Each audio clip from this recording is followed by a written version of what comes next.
ఇంకొకటి అడిగితే మైక్ వెనక్కి ఇచ్చేస్తానండి. మీరు యాక్చువల్లీ తాత క్యారెక్టర్ అంటే మన వాళ్ళు ఈ ఏజ్లో ఉంటారు. మీ అబ్బాయిని పెట్టుకున్నప్పుడు ఫస్ట్ విన్నప్పుడే మీరు షాక్ అవుతారు ఖచ్చితంగా. చేస్తున్నప్పుడు ఎట్లా ఫీల్ అయ్యారు? అంటే కొడుకు అక్కడ మీకు ఆపోజిట్లో మనవడిగా కనిపిస్తారు.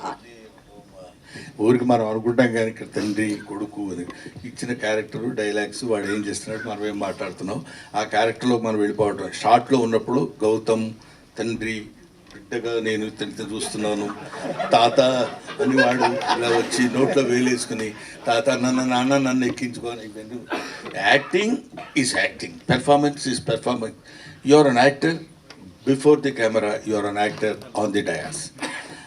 After that you are not an actor. వాళ్ళు ఇప్పుడు ఏజ్లో కాకపోయినా నిజంగా చిన్న పాప, ఇప్పుడు సపోజ్ ఇంకో విషయం చెప్పాలంటే డ్రంకర్ ఉన్నానుకోండి, బాగా తాగేది వాడు, మీరు తాగుడు అలవాట్లేదు కదా, మీరు ఇప్పుడు ఎలా యాక్ట్ చేస్తారని అంటే, ఆర్టిస్ట్కి కావాల్సినటువంటి అతి అవసరమైనటువంటి క్వాలిఫికేషన్ ఏంటంటే అబ్జర్వేషన్. వాడు ఒక దుర్మార్గుడిగా ఉన్నప్పుడు ఎలా బిహేవ్ చేస్తున్నాడు, మంచివాడిగా ఉన్నప్పుడు ఎలా బిహేవ్ చేస్తున్నాడు, డాక్టర్గా ఉన్నప్పుడు ఎలా బిహేవ్ చేస్తున్నాడు, డాక్టర్లో కూడా మళ్ళీ ఆర్ఎంపీ డాక్టర్ ఎలా ఉంటాడు, హోమియోపతి డాక్టర్ ఎలా ఉంటాడు, లేకపోతే ఒక మామూలు ఇంగ్లీష్ చదువుకున్న ఎంబీబీఎస్ డాక్టర్ ఎలా ఉంటాడు. ఈ వేరియేషన్స్ జనరల్గా మనకు ఒక ఎప్పుడు ఆర్టిస్ట్కి ఉండాల్సింది ఏంటంటే ఒక యాంటీనా ఒకటి ఓపెన్ అయ్యి ఉండాలి. అదేంటంటే అబ్జర్వేషన్లో పర్ఫెక్ట్గా ఉండగలిగిన ప్రతివాడు ఆర్టిస్ట్ అవుతాడు. అవతల వాడు మనకి కొడుక బావుమరిదా ఇంకోటి అని ఉండదమ్మా. హ్యాపీగా మనకి ఇచ్చిన డైలాగు అందులో if you involve in that character particularly for the shot, that will be nice.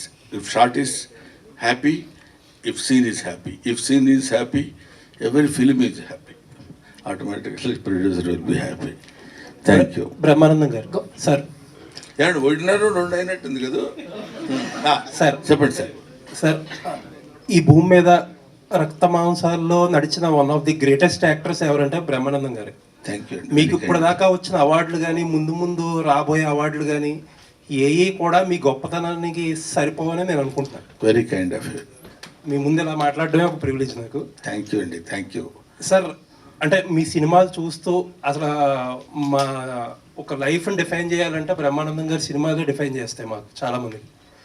అలాంటిది ఎందుకు మీరు చాలా సెలెక్టివ్ అయిపోయారు ఈ మధ్యన సినిమాల్లో? అంటే ఇక్కడ గమ్మత్తు ఏంటంటే అండి, కొంచెం 2 అడుగులు లోపలికి వెళ్ళి చెప్పాల్సిన, డెప్త్లోకి వెళ్ళాల్సిన మాట. మనకు ఒక అందమైన షాండీర్ లాంటి ఇమేజ్ ఉంది.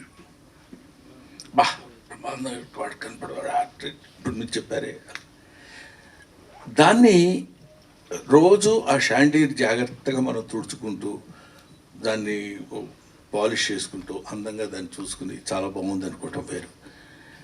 అదే పిచ్చిగా దాన్ని అలా వదిలేసుకుంటూ వెళ్ళిపోయాం అనుకోండి, బూజు పెట్టిపోద్ది. దాంతో ఏదో బాగుండేదిరా బ్రహ్మాండం కామెడీ, ఈ మధ్య చేస్తున్నాడు కానీ నవ్వు రావట్లా అనే ఇంతకుముందు పూర్వ చరిత్రలో కొంతమంది కమ్యూనిటీస్ దగ్గర మనం విన్నాం అన్నమాట. ఎంత చేసినా ఎక్కడో ఒక చోట ఇంకా వెతుకుతున్నప్పుడు మోర్ ఓవర్ ఏజ్, మన ఏజ్ మనకు తెలియాలి. నేను తలకి రంగేశాను, లేకపోతే నా పరిస్థితి ఎలా ఉండేది తెలుసా? ఆయన ఎవరో వెళ్ళిపోయాడా? కాబట్టి ఆ ఏజ్ ఒకటి, you have to accept the ఏజ్ని యాక్సెప్ట్ చేయకుండా నేను చాలా యంగ్ అంటే అది కుదరదు.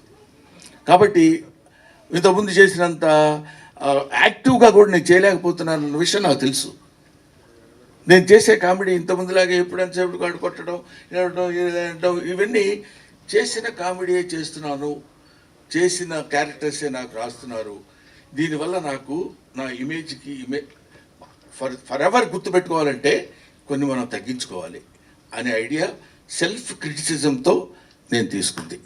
అంతేకానండి నాకు సినిమాల్లో నేను వేషాలు వేస్తామంటే వేషాలు లేక కాదు, వేషాలు ఇవ్వక కాదు, మనం చెయ్యలేక కాదు, చేసినదే ఎంత జాగ్రత్తగా చేసినా కూడా దొరికిపోకుండా ఉండాలంటే అదే నా లైన్లో వస్తున్నాడని ఇందాక ఊరికి సరదాగా అనలేదు నేను వెన్నెల కిషోర్ని.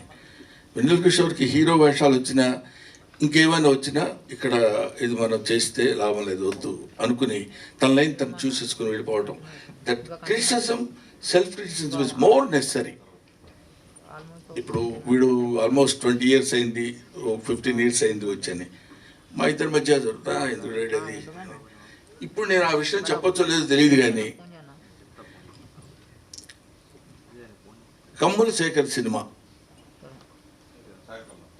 శేఖర్ కమ్ముల, మేము కమ్ముల శేఖర్ అంటాం ఎందుకంటే వీళ్ళ అమ్మ మేనల్లుడు అతను. సరే అది అది అది వేరే టాపిక్, అది వదిలేద్దాం. గోదావరి అనే సినిమాలో ఇతను హీరోగా పెట్టాడు. లేడీ ఓరియంటెడ్ నువ్వు, తర్వాత యాక్టింగ్ అది పెద్ద పర్ఫార్మ్ అని స్టోరీ వినొచ్చి చెప్పాడు. Is there any meaning in it? అంటే అది ఎవరికైనా తెలియపరుద్దామంటే వాళ్ళ అబ్బాయి ఉన్నాడు, వాడికి ఎంత బలుపు తెలుసా, శేఖర్ కమ్ములు పిలిచి క్యారెక్టర్ ఇస్తారంటే వద్దన్నాడు. అందువల్ల నా స్టైల్ ఆఫ్ పేరెంటల్ లైఫ్ ఎలా ఉంటుందంటే లెఫ్ట్ ఇట్ దెమ్. వాళ్ళు చిన్నపిల్లలు కాదు, ఇప్పుడున్న జనరేషన్కి you know what you are. అందుకని ఇందాక మీకు నేను చెప్పినట్టు you can criticise an old man because you know what he is. Don't criticize an young man because you don't know what he will be. మా ముందున్న మొత్తం మా బ్యాచ్ మాతో పాటు ఇప్పుడు ఈ జనరేషన్లో ఉన్న ఇదిగో ముందు ఫ్రంట్లో కూర్చున్నారు చూడండి, వీళ్ళందరూ అప్పుడున్న జర్నలిస్టులు.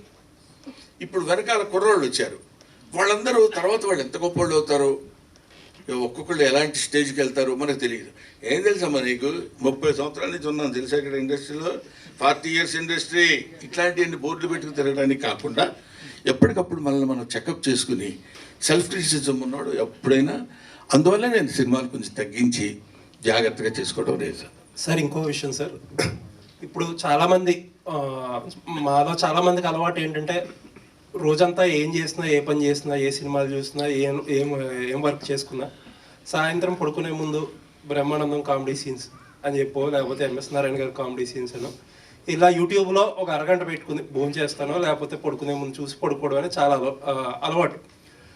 అయ్యే సీన్లు మీరు చేసిన అయ్యే సినిమాలు, అయ్యే సీన్లు మళ్ళీ మళ్ళీ చూసి మళ్ళీ మళ్ళీ నవ్వుకుంటాం.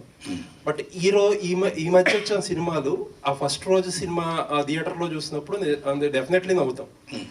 బట్ రెండోసారి చూద్దాం అనుకున్నప్పుడే ఆ సినిమాల్లో ఆ కామెడీ అనేది పండడం లేదు అసలు. ఇప్పుడు అర్థమైంది కదా ఎందుకంటే సినిమాలు తగ్గించుకున్నాను. అంటే ఏదైనా కొంచెం రిపీటెడ్గా ఉన్నప్పుడు కొంచెం ఇబ్బందికరంగా ఉంది. బట్ అందులో కొన్ని ఆవకాయ పచ్చడి ఉందనుకోండి, దాన్ని మూతి కట్టి 1 year వాడతాం, టేస్ట్గా ఉంటుంది.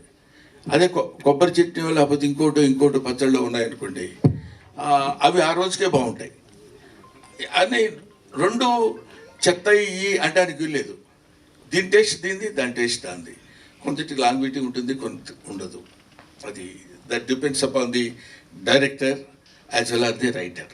వాళ్ళిద్దరూ హాయిగా ఉంటే 10 కాలాల పాటు బతికే అట్లాంటి డైలాగ్ చెప్పగలిగే అవకాశం మనకు కలుగుతుంది తప్ప లేకపోతే రాదు. కిషోర్ గారు